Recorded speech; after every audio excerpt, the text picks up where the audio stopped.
Mickey n'a jamais été le personnage de Walt Disney. Et c'est en retraçant l'histoire des studios sur les années 20 et 30 que vous allez savoir pourquoi. Abonnez-vous et activez les notifications.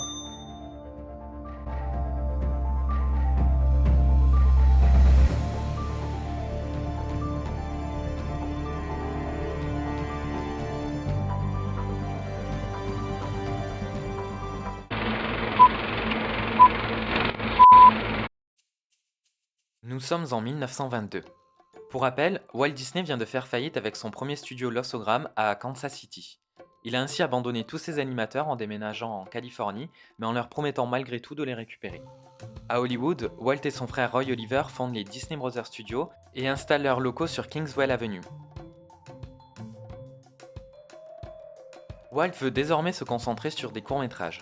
Il ressort son idée de série mêlant prise de vue réelle et animation avec Alice Comedies, qu'il vend à Winkler Pictures pour une dizaine d'épisodes en 1923. Les studios finiront par en produire 60. En 1926, les Disney Brothers Studios deviennent Walt Disney Studios et déménagent à Hyperion Avenue à Los Angeles. C'est à ce moment que Winkler Pictures leur commande une série animée et que Walt crée Oswald, le lapin chanceux. Enfin, pas vraiment.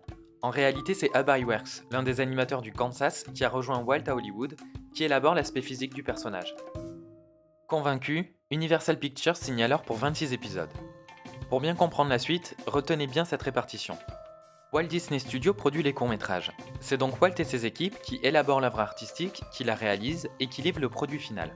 Winkler Pictures finance ces courts-métrages et les livre à Universal Pictures. Universal Pictures, qui finance également, distribue ces courts-métrages. Ce sont eux qui placent les courts-métrages dans les salles de cinéma. Les équipes de ces trois sociétés travaillent de concert et permettent à Oswald de connaître un succès fulgurant en 1928. Mais ce qu'il ne faut pas oublier, c'est que ces sociétés sont liées entre elles par un contrat. Ainsi, Walt Disney Studios a signé un contrat avec Winkler Pictures et Winkler Pictures avec Universal Pictures. À l'approche de l'échéance du contrat, Walt décide de négocier un renouvellement de celui-ci, assorti d'une augmentation du budget pour la production de nouveaux épisodes. Il part donc à New York rencontrer Charles Mintz, futur mari de Margaret Winkler, la directrice de Winkler Pictures. Et Walt n'est pas déçu du voyage. Charles lui indique qu'il n'est absolument pas en mesure de négocier, et pour cause. Oswald ne lui appartient pas. C'est la propriété d'Universal Pictures. Ah! Et oui, Winkler Pictures a demandé à Walt de créer un personnage pour le vendre à Universal Pictures. Walt et son studio ne sont donc que des sous-traitants, et Winkler Pictures joue simplement le rôle d'intermédiaire. Mais ce n'est pas tout. Charles explique à Walt qu'Oswald n'est pas la seule propriété d'Universal, car les animateurs embauchés également sur la production de cette série ont signé un contrat qui les engage en fait auprès d'Universal. Walt se retrouve donc au pied du mur, menacé de perdre ses équipes et son personnage. Cerise sur le gâteau, Charles Mintz explique à Walt qu'il doit diminuer les coûts de production des prochains épisodes. Totalement dépossédé d'Oswald qui peut perdurer sans lui, Walt comprend l'erreur qu'il a faite et la nature profonde de ses partenaires d'affaires. Refusant les nouvelles conditions, Oswald et ses animateurs sont définitivement perdus par Walt Disney Studios.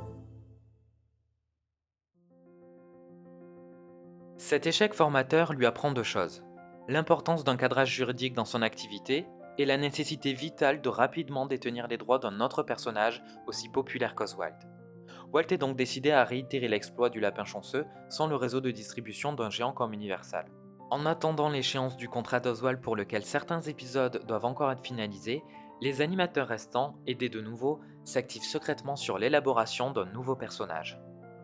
Comme pour Oswald, ce n'est pas Walt mais Ub Iwerks qui le dessine. Au début, il ne s'agit que de l'ébauche d'une petite souris nommée Mortimer. Lillian Disney, la femme de Walt, désapprouvant ce nom pas très vendeur, propose Mickey. La souris aux grandes oreilles est née, et pas de la main de Walt. 1929. Pour vendre sa souris sans l'aide d'autres studios de distribution ou de production, Walt veut s'agrandir. Il travaille donc sur trois axes. Le premier axe, c'est la réorganisation de sa société qu'il scinde en quatre, le but étant de compartimenter chaque domaine d'activité.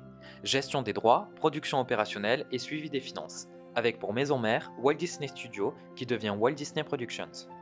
Le deuxième axe sur lequel Walt décide de travailler, c'est son vivier de talents. Il décide ainsi d'embaucher de nouveaux animateurs et de les former aux techniques propres des studios à travers la Disney Art School. Plus que ça, il crée un département scénaristique regroupant des écrivains dont la vision comprend et anticipe les process d'animation. Enfin, le troisième et dernier axe de travail consiste en la transformation du nom Disney en marque. Le but est de faire concurrence à Oswald, dont la production a continué sans Walt, en tentant d'être au moins aussi populaire que lui avec Mickey. En se concentrant sur ces 3 axes, Walt assume le rôle de chef d'entreprise, de producteur de cinéma et d'homme d'affaires. Sa vision entrepreneuriale n'a jamais été aussi affûtée et il revient encore une fois à un principe fondamental, réfléchir le cinéma en business et inversement. En parallèle, son frère Roy Disney délègue la gestion de la distribution du marché américain et entreprend la même chose pour le marché européen à Londres. En 1932, les studios se concentrent sur l'animation avec 2 séries. Mickey Mouse, qui met en vedette le personnage éponyme, et les Silly Symphonies, qui sont des courts-métrages animés en musique. Si les 2 séries sont un réel succès, Walt veut totalement détrôner Oswald et Universal. En réalité, il veut imposer son studio comme un poids lourd de l'animation. Pour cela, Disney réalise 2 exploits. D'abord, la firme signe un contrat d'exclusivité avec Technicolor pour la production des Silly Symphonies, offrant ainsi au monde entier son premier dessin animé en couleur. Il s'agit d'une véritable révolution pour l'époque où toutes les productions sont en noir et blanc. Ensuite, Disney développe la méthode RCA Photophone, procédé sonore qui permet, grâce à des marqueurs visuels sur l'écran lors des sessions d'enregistrement, de synchroniser l'image et le son, qui sera utilisé pour la série sur Mickey Mouse. Il s'agit d'une deuxième véritable évolution. À l'époque, on avait simplement un projecteur pour le film et un instrument pour la musique. Les 2 outils n'étaient ni connectés ni synchronisés. En effet, Walt est le premier à proposer une expérience cinématographique à ce point immersive. À la musique viennent donc s'ajouter des sons, des bruitages, puis des dialogues. La machine est lancée et le pari de Walt est gagné. Mickey devient une véritable star et entraîne la chute d'Oswald qui finit aux oubliettes après l'annulation de la série qui lui était jusqu'alors consacrée. Entre 1932 et 1938, le déploiement de Disney à l'international initié en amont par Roy Oliver est enfin lancé. De nombreuses filiales Disney se développent un peu partout en Europe. Walt en profite pour mettre en place une ingénieuse stratégie marketing et inonde le monde entier avec ses nombreux produits dérivés. Les fondations de l'empire Disney sont posées. Les studios prospèrent et peuvent enfin prendre quelques libertés artistiques. Il est temps de passer à la création d'autres personnages. Mickey Mouse est rejoint par Donald Duck puis par Dingo. Les 2 nouveaux protagonistes ont droit eux aussi à leurs propres séries animées. Walt est finalement parvenu à son objectif, installer les studios Disney dans le monde du cinéma et faire de son nom une marque à l'international. Mais éternel insatisfait, il se fixe un nouveau défi, réaliser le tout premier long métrage d'animation. La suite au prochain épisode. En attendant, abonnez-vous et likez la vidéo.